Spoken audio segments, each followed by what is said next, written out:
Was it a boy? It's dead. Stillbirth. The Duchess had not stopped bleeding for 3 hours when her husband asked the doctor the only question that mattered to him: was it a boy? The doctor lowered his eyes to the bloodied cloths in the basin and did not answer, because the answer was already dead. In the silence of that chamber at Valencrest Manor, with the gas lamp hissing low and the long case clock striking 2:15 in the morning, Duke Hadrian Valencrest looked at the wife who had nearly died delivering his stillborn son, and he made the single mistake that would unmake his entire house. He struck his eldest daughter across the face for weeping too loudly.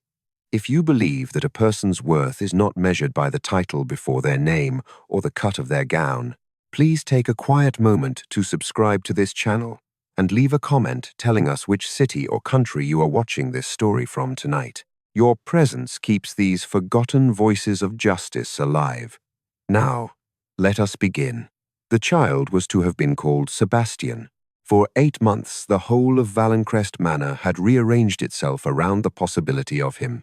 Tailors from Bond Street had come up to Surrey to stitch miniature coats bearing the Valencrest crest, and a nursery had been furnished in blue and cream at a cost of £312, every farthing of it recorded in the Duke's own ledger.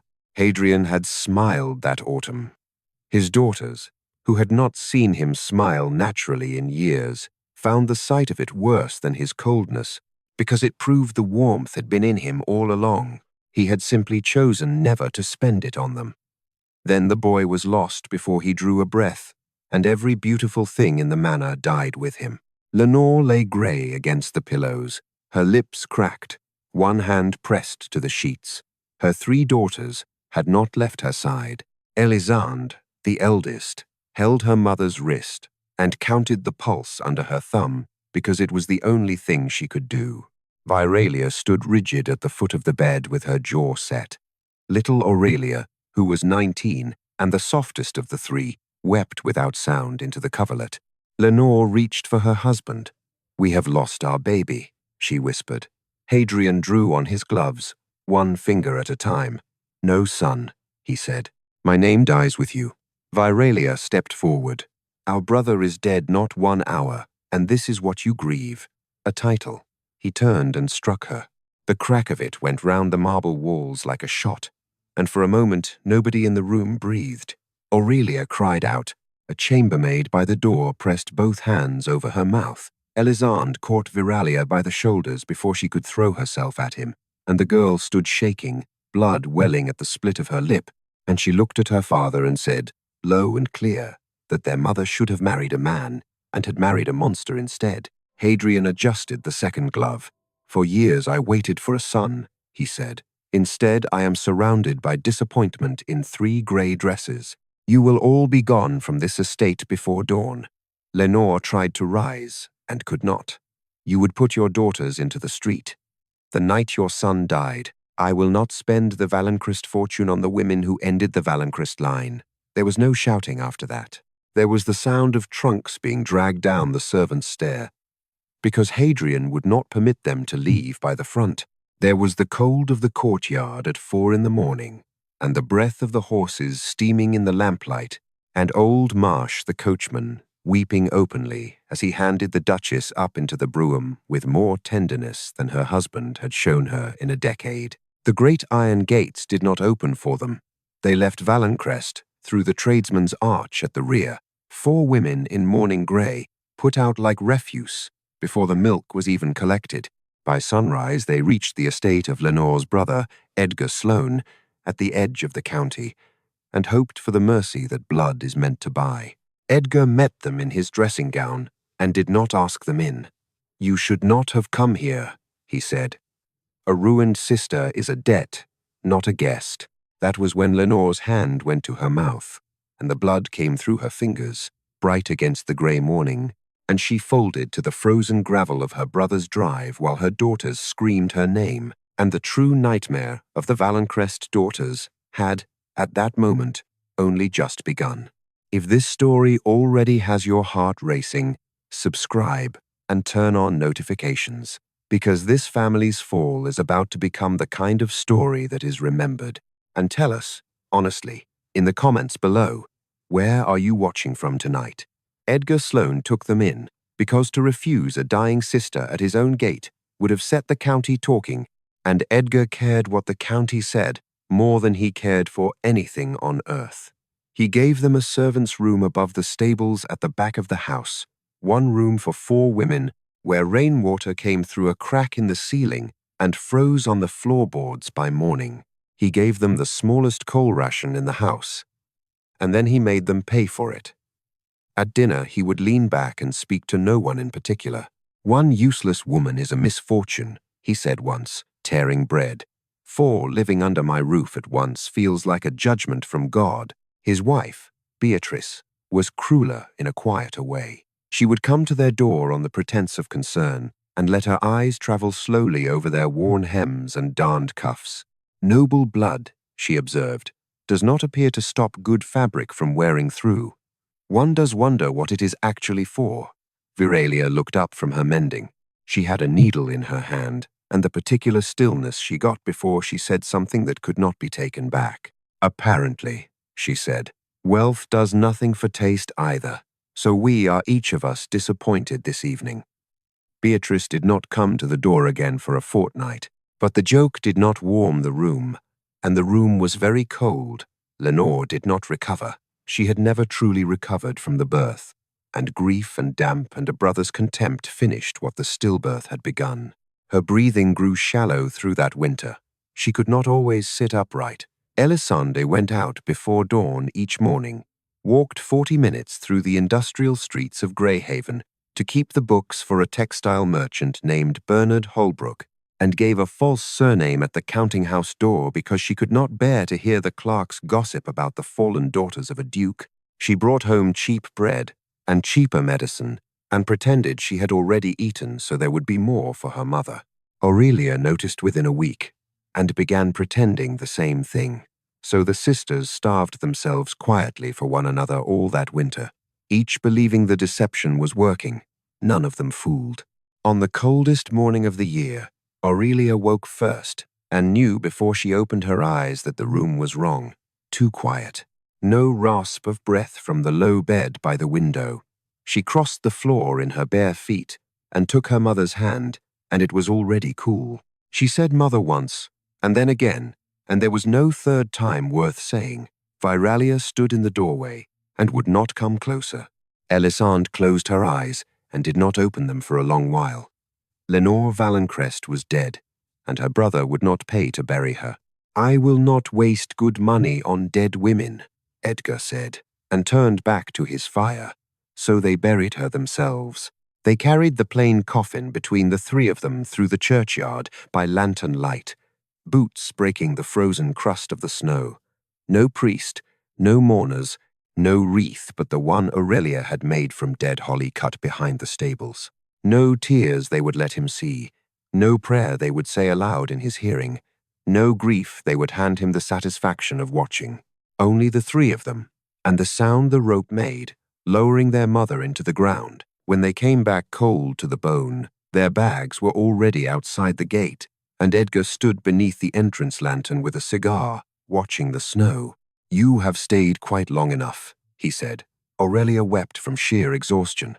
Viralia stepped toward him and told him that one day his own children would remember exactly what kind of man he had been, and Edgar laughed and told her she had nowhere on this earth to go. The servants behind him looked at their shoes. Then Elisande bent and picked up the bags, her face grey with fatigue and something harder underneath it, and she said that if the world had decided they should die, then they would simply have to survive out of spite.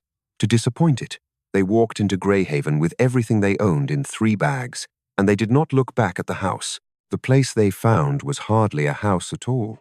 It stood beside a disused railway siding at the black edge of the industrial district, where goods trains still screamed past in the small hours, and half the roof had fallen in some winter years before.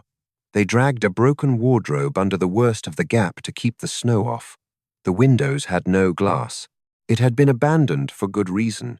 and after 2 nights of sleeping in a doorway, it looked to them like salvation. The first evening, Aurelia scrubbed the soot from the range with water so cold it split the skin of her knuckles, and pretended she was not crying while she did it. Veralia conducted a running commentary on the previous tenants. What manner of creature, she demanded of the empty room, abandons a house to rats large enough to be assessed for the poor rate? A rat ran across the floor as if summoned. Aurelia shrieked.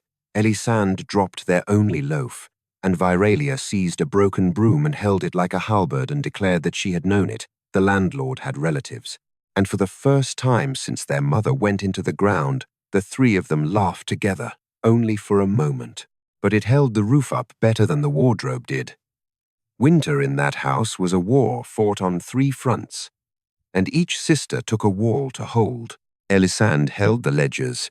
She worked from before dawn until after dark in Bernard Holbrook's warehouse, in air thick with cotton dust that set the older workers coughing blood, and Holbrook screamed at everyone equally and underpaid them all. He once reduced an elderly clerk to tears over a spilled inkpot. Elisande said nothing, corrected the man's ruined column from memory, and balanced in an afternoon ledgers that had defeated experienced men for a week. Holbrook rewarded her by piling more work on the desk without a word. She came home with blistered feet, and the account of some other man's fortune closed to the penny in her head, and stale meat pies bought half price after closing, and she said she wasn't hungry. Veralia held the needle. She mended factory clothing for the workers and took in secret repairs from wealthy women who wanted couture stitching without paying the couture price and did not care to be seen climbing to a slum to fetch it. She tolerated them poorly. One such lady complained for 20 full minutes about the symmetry of a seam, wearing on her fingers enough gold to feed the whole siding for a season. Viralia lifted her shears and studied the woman's face with professional interest. "You may either stop speaking," she said pleasantly, "or discover exactly how symmetrical I can make your eyebrows." The lady paid and left at speed. Aurelia held the house together, and Aurelia could not cook. One evening she burned a cabbage soup so thoroughly that smoke drove all 3 of them into the yard, and Viralia peered into the blackened pot and announced, with grave respect, that she believed the meal had fought back. Aurelia laughed until she wept, which these days was a short journey, but under the jokes the cold was winning. Food grew scarcer. Elisande's cough settled into her chest and stayed, and still she went out before dawn, because she could not stand in the doorway and watch her sisters go hungry. Then, on a night when the snow came down thick enough to empty the streets, everything turned. Elisande finished late, carrying a stack of Holbrook's ledgers bound in a worn leather strap, her gloves soaked through and her boots letting in the freezing slush at every step. She was too tired to hear the motor car until it was almost on her. The black automobile came out of the swirling snow, with its lamps cutting white across the narrow street, brakes shrieking against the ice, and she went backward off her feet into the gutter, and the ledgers went with her. For 1 full second she was certain the wheels would take her. They stopped a yard short. The driver flung himself out white-faced, but before he could speak, a tall man in a dark wool coat stepped down from the carriage into the snow, drawing off 1 leather glove.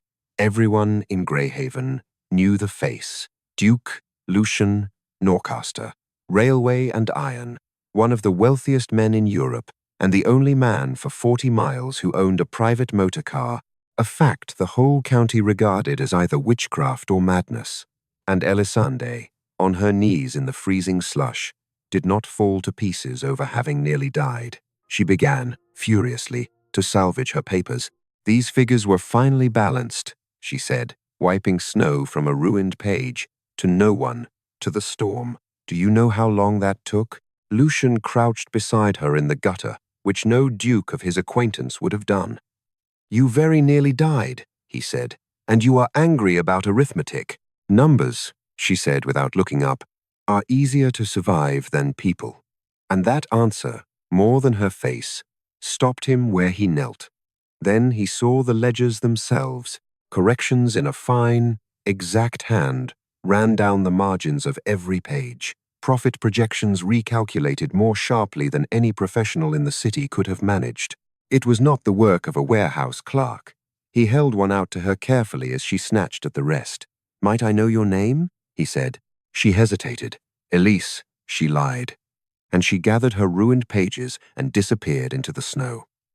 That same night, while snow fell over the whole of the county, Duke Hadrian Valencrest was announcing his engagement to Lady Beatrice Ashcombe in the warm and glittering hall of Valencrest Manor, drinking to the future of his line. And across the city, in a study lit against the dark, Duke Lucian Norcaster quietly instructed an agent to find out everything there was to know about the young woman he had almost killed in the road. 3 days later, the agent laid it before him, and Lucian read it twice. "The woman calling herself Elise," he said slowly, "is Lady Elisande Valencrest. The eldest daughter, Duke Hadrian Valencrest, put out of his house the night his son was stillborn.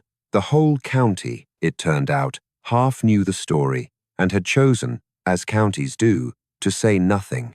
Elisande expected humiliation the next time she saw him. Men like Lucian Norcaster did not seek out women who lived in ruined houses by the railway unless they wanted sport. So, when the black motor car stopped outside Holbrook's warehouse 3 days on, and the workers pressed their faces to the dusty glass, and Bernard Holbrook nearly swallowed his own cigar, she stood at her desk and waited for the cruelty to arrive.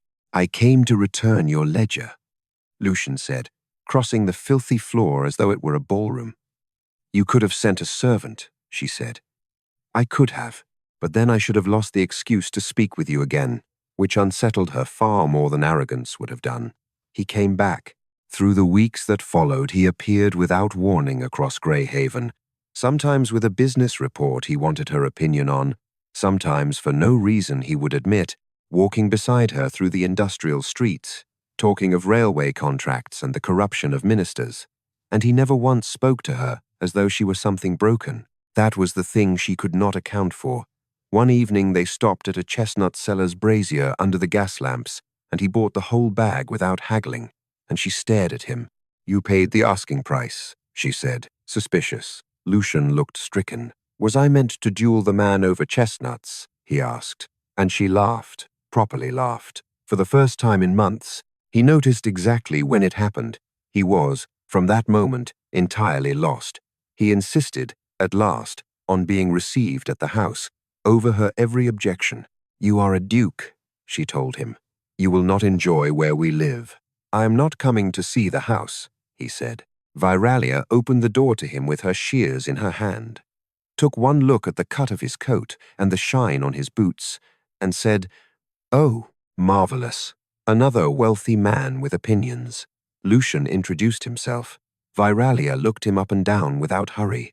"If you break my sister's heart," she informed him, "I shall redecorate this entire district with your organs." And Lucian Norcaster threw back his head and laughed, not the thin laughter of drawing rooms, but the real thing, and said it was easily the clearest introduction he had received all year. Aurelia decided she approved of him after that. Viralia reserved judgment, on principle, but stopped sharpening the shears when he came. He learned the whole of it, in time, not the county's half-rumor, but the truth, told to him quietly one night by Elisande while the snow came through the broken window behind her. The stillbirth, the blow, the tradesman's arch, the dying on Edgar's Drive, the unanswered letters they had gone on writing for months, because Aurelia could not stop hoping. The lantern-light burial. By the end of it, Lucian's face had gone hard and still. "That man does not deserve daughters like you," he said. And no one, not blood, not society, not the sisters themselves, had ever said such a thing in their defense before. Weeks later, he took her to a railway cutting he was building out beyond the town, where the steel ran across a snowbound valley and the workers moved like shadows through the steam, and she assumed it was another matter of investment until he stopped her at an overlook above the whole white expanse with the last of the sunlight going gold on, the snow. "I have spent my life," he said, "among women trained to arrange a dinner. You survived hunger without letting it make you cruel. You held your sisters up while the world put you down. You built dignity out of nothing at all." He stepped closer. "I am asking you to marry me because I have never in my life met anyone stronger, and I do not intend to meet anyone I would rather stand beside." She very nearly wept, because for the first time a powerful man had looked at her and seen worth where her own father had seen only failure. "Yes," she whispered. After the wedding, he moved all three sisters into Norcaster Estate, a house of heated marble and crystal and fires that never went out, staffed by servants who very nearly resigned in a body trying to satisfy Viralia's opinions. On the first morning, Viralia went to bathe, put her hand in the water, and stood very still. "The water is warm," she said to no one. Aurelia, passing, said sweetly that this was, on the whole, how the wealthy tended to manage it. Viralia sat down slowly on the edge of the bath. "I find," she said, "that I owe wealth an apology. I have misjudged it for years, and for the first time since they had lowered their mother into the frozen ground, the sisters slept a whole night through without fear. But society does not forget cruelty when it can enjoy it instead." At the wedding breakfast, beneath the chandeliers, an old countess leaned to her neighbor behind a silk fan and murmured that money changes nothing, that abandoned blood stays cursed however it dresses itself. Across the room, Viralia heard every word. She said nothing then, but she filed it away, the way she filed everything, for the day it would be useful. Elisande had first seen what Viralia could do long before there was money for cloth. Even in the ruined house, working by a single candle with the cheapest thread, Viralia had turned rags into things that made the eye stop. One evening, Aurelia had come back from the parish with a donated coat so ugly she apologized for it, and Viralia had looked at it for 3 seconds and said, "No," and by morning the thing was fit for a dinner party. That was the moment Elisande had understood her sister was not a seamstress. She was something the world did not yet have a name for. So once there was money, Elisande made a single decision at once. Viralia would never again mend a factory man's coat. 3 weeks later, Viralia walked into the Montclair Academy of Fashion and Design in a fitted dark green dress she had cut and sewn herself, and the wealthy students looked up from their sketchbooks at her charity scholarship papers, and a blonde girl named Clarice smiled the way cats smile. "So," she said, "you are the famous gutter seamstress." There was quiet laughter. Viralia regarded the girl's careful curls. "And you," she said, "are evidently the victim of a tragic mirror shortage, because someone ought to have warned you before you left the house." The room came apart. Even the instructor turned away to master her face. The academy's head instructor, Madame Odessa Laurent, feared across Europe for training royal couturiers and for reducing the untalented to public ruin, disliked Viralia within the hour. Odessa believed discipline made greatness. Viralia believed most wealthy people would benefit from verbal violence. Their first months were open war. "You cannot simply discard 3 centuries of tailoring principle," Odessa snapped one afternoon. Viralia adjusted a mannequin's sleeve without looking up. "Then, perhaps," she said, "the centuries ought to have dressed better." The room went silent, and Odessa very nearly fainted from the affront, but irritation curdled, slowly, into something else, because the designs were extraordinary. While the other students copied the stiff, predictable gowns of the age, Viralia cut softer lines and sharper shoulders and made a woman look, in her clothes, powerful rather than decorative. Her dresses seemed to move on their own. "She sees fabric," Odessa admitted once, privately, to another instructor, "the way a composer hears sound." She would sooner have died than say it to Viralia's face. Elisande, meanwhile, was quietly dismantling and rebuilding her husband's empire from the inside.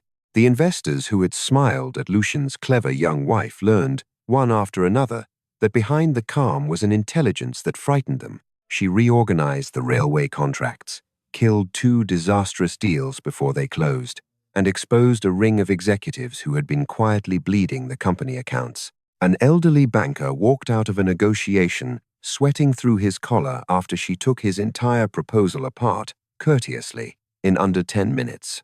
Lucien did nothing during these performances but sit at the end of the table and watch powerful men realize, always too late, that his wife was the cleverest person in any room she entered. And Aurelia, who could not bear the ballrooms, found the one thing that fit her.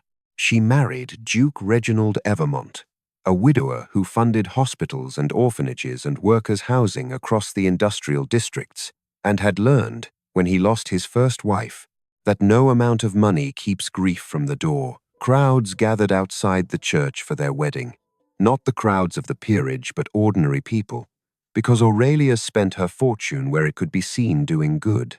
Children ran after her carriage through the Greyhaven streets. Within 2 years, no one in that city spoke the name Valencrest with pity any longer. They spoke it with something that had begun to look like awe. Hadrian noticed the shift, in the way a man notices a draft before he understands a wall has come down. At Valencrest Manor, bitterness had gone on, curdling him year by year. Beatrice had given him a daughter, and then a second daughter, and at the second, the old coldness came down over him again, exactly as it had with Lenore. He stopped going to the nursery. He buried himself in estate business. Beatrice watched the whole familiar pattern repeat itself, and understood that she had married, not a man, but an obsession that would never be satisfied. She had thought herself different from Lenore, stronger, cleverer, better able to manage him. It took her 3 years to learn that Hadrian did not love women. He loved the idea of a legacy, and that every daughter she bore him would only ever be, in his eyes, another failure with his face. The night he did not come to their younger girl's birthday, the child having waited by the great staircase in a pale blue dress with silver ribbons until she fell asleep at the table beside an untouched cake, while her father argued with creditors behind a closed door. Something in Beatrice went cold and stayed cold. So she began, very patiently, to take him apart. She played the perfect duchess at every dinner and every ball, and behind it, she moved the estate's money through advisors loyal only to her. Investment capital drained abroad through banks in cities Hadrian never thought to check. Land was sold under names that led nowhere. Hadrian, obsessed with clawing back the influence he could feel slipping, did not look at the one account that mattered until it was empty. One evening at dinner, he complained bitterly of the modern fashion for ambitious women, and Beatrice buttered her bread and thought, if only you knew, and said nothing at all. Then the two worlds, so long apart, touched. There was a royal winter exhibition in the capital, and the noblewomen came to it wearing Veralia's gowns, deep emerald and midnight silver, roses stitched in dark thread down the sleeves, and the whole ballroom turned to watch them move. Hadrian was there, on Beatrice's arm, his credit stretched thin and his temper thinner. A countess crossed the floor in a Viralia design, and he heard himself say, quietly, that whoever had made that dress understood elegance better than half the peerage. A reporter beside him said that the designer was becoming a legend, that they called her Lady Viralia, and Hadrian frowned, because for one cold moment the name felt as though it belonged to someone he had once known, and then he put it from his mind, because that could not possibly be. The collapse, when it came the way collapses do, quietly, and then, all at once. A shipping venture failed. Funds proved to be missing. The bank sent its first careful letter, then its second, less careful. Hadrian raged through the manor, while his advisors studied the carpet, and then, on a freezing morning, he woke to chaos. Servants ran whispering in the halls. Accountants filled the library with document boxes. Beatrice was gone. Both daughters were gone, and the greater part of the Valencrest fortune had gone with them. In the night, through banks that answered no letters, they said he was heard shouting from as far as the Eastern Gardens. By that afternoon, the papers had it. The great Duke ruined. His wife vanished with the fortune. House Valencrest facing collapse. Society, which had feared him, devoured the fall with open pleasure. The same men who had once fallen silent when he entered a room now told the story over their port. Creditors came to the door daily. The factories closed one after another, and the workers were turned out. The estate staff resigned quietly before their wages could vanish too. Within months, whole wings of Valencrest Manor were shut and dust-sheeted, the chandeliers grey with dust, the fires cold, and for the first time in his life, Hadrian Valencrest was alone in his own house, with no power standing between himself and the silence. One evening he went through the dark manor with a single candle, because too few servants remained to light the lamps, looking for estate papers, and knocked over a wooden box forgotten under a dust sheet. Children's things spilled across the floor, tiny shoes, a faded ribbon, a drawing done in a child's uneven hand, a family of 5 standing under a yellow sun before a house he knew, and along the bottom in careful, crooked letters, "Papa will always keep us safe, Aurelia." He picked it up. He held it a long time in the candlelight, in the empty house he had once valued more than the children who drew it. And Duke Hadrian Valencrest, who had never in his life admitted to a single fault, sat down on the floor among the little shoes and wept. The years took the rest of him. The tailored coats wore thin at the cuff and were not replaced. The upright carriage of a duke bent under debt and scandal. His hair went grey, then white. And worst of all, people no longer moved aside when he came into a room. They leaned together and murmured, and he heard his own name pass between them like a bad coin. The last blow he took standing up was in the Capitol, at a dinner he had no business attending, hovering at the edge of the room because no one had thought to introduce him. He heard the talk before he could move away. Lady Aurelia had funded 3 new hospitals outside Greyhaven, one man said. Viralia's Paris collection had sold out before the exhibition doors opened, said another, and half the industrial ministry was afraid to sit across a table from Elisande Norcaster. Then, an old duchess who had noticed him standing there spoke, and did not trouble to lower her voice. "It remains astonishing," she said, "that a man could very nearly destroy the 3 daughters most men would go on their knees to have fathered."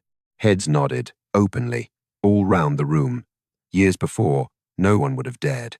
Now they looked at him with the one thing worse than fear. They looked at him with disappointment. He went home to the dark manor that night and did not sleep. In the morning he ordered a carriage prepared for Greyhaven. The journey itself was its own long humiliation. At the stations, guards knew his surname only because of his daughters. At an inn, the manager asked, politely, whether he was any relation to Lady Elisande. Related, not respected, related.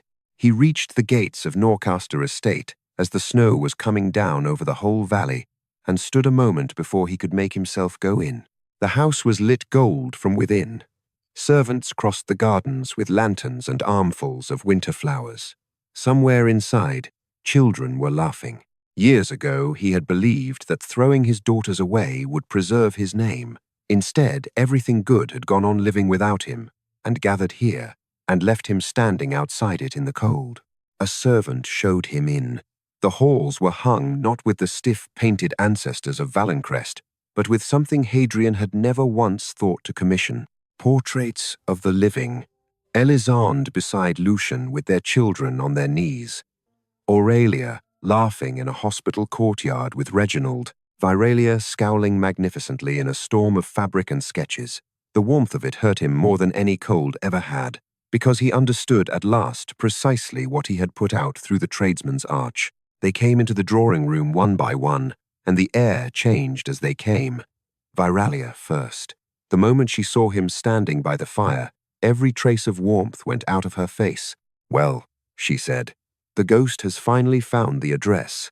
Aurelia came behind her and stopped dead, and pain crossed her so fast that even her husband looked away to spare her.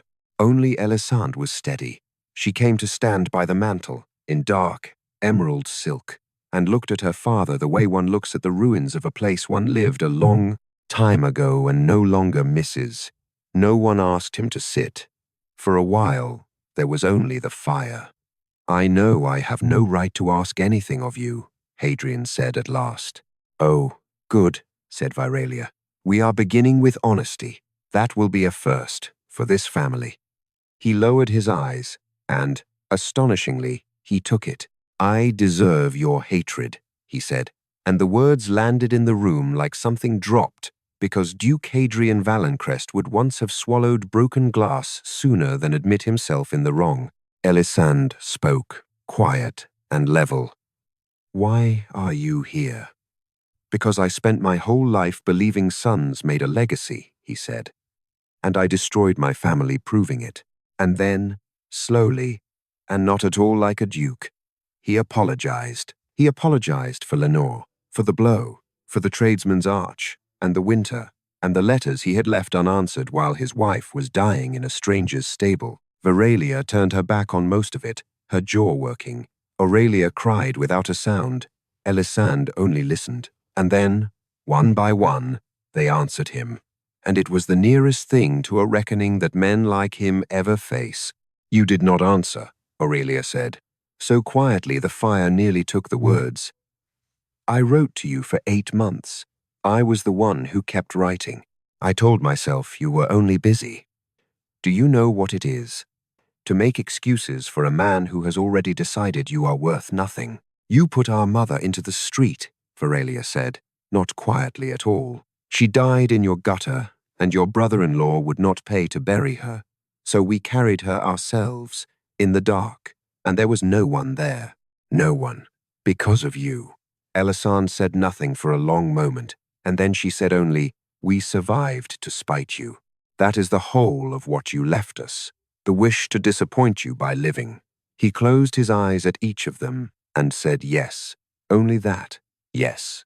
Then Lucian and Reginald came in carrying the youngest children, and the little voices broke the thing that had been building in the room, and servants brought tea and pastries to the fire, and Hadrian looked around him and understood the impossible fact of it. The Valencrest name had not died. It had simply gone where he could not follow. Elisande had built an influence in iron and rail greater than any he had ever held. Viralia had changed how a continent dressed and put hundreds of women the world had discarded to honest work doing it. Aurelia had made the name beloved among people who would never own a title, through nothing but kindness. The line he had tried to end with the birth of a son had survived, entirely, through the daughters he had called disappointments in 3 grey dresses. I was wrong, he whispered. You were cruel, Viralia said. It is not the same word. You destroyed our mother. Yes, he said. She turned away before the tears could finish arriving. I do not forgive you, she said, and every soul in the room knew that she meant it exactly. But Aurelia crossed the floor and laid her hand over her father's shaking one, not because he had earned it, but because she had watched what cruelty did to a man across a whole childhood, and she had decided long ago that she would not let it have her too. Elisande rose last, and looked at the man who had put them out before dawn. You wanted a son to carry your name, she said. It was your daughters who saved it. He had no answer. He sat by the fire late into that evening, and watched his daughters laugh with their husbands and their children, watched the warmth move round the room like something alive, and understood, far too late to spend it, that the very thing he had spent his life calling weakness had turned out to be the only thing strong enough to outlast him. Snow went on falling past the windows of Norcaster Estate.